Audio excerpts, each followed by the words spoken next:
Okay, quiz time. Now, my previous staff have said, you can just make a quiz and you can add the questions to it and it all works. And yes, it does. And that's fine. You're welcome to do it that way. But what we discovered was there were issues when we wanted to move things later. And you ended up with, 100 questions called question one and 100 questions called question two. And you couldn't find what it was that you're after. And there were just a bunch of issues that built up and built up. And in the end, I said, right, no, let's do it a different way because it just isn't working. So that's why I'm going backwards with this. And that's why when you read other documentation, I think you'll find that it's written differently. So I'm going to talk about the creating a category first, and then the next video will be about creating questions in that category.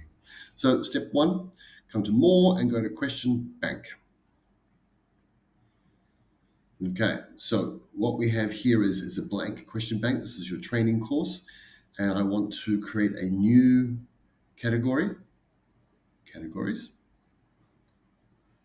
Okay, so let's add a category. So it's under the default. This is the top for the training course. So leave it under the default and just call it category one or whatever you want to call it. You don't need any information, don't need anything else. Add category and you're done. Before I start making questions, just think about this. Perhaps one category for all your case studies, one category for all your multiple choice questions, one category for all of your level 1, cohort 3 somethings.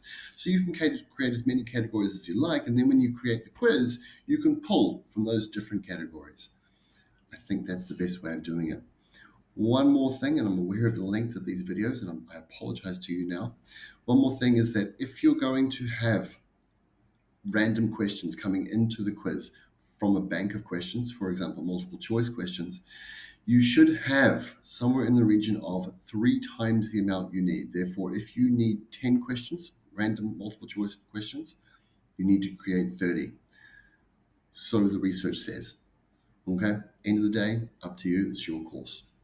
I hope that helps.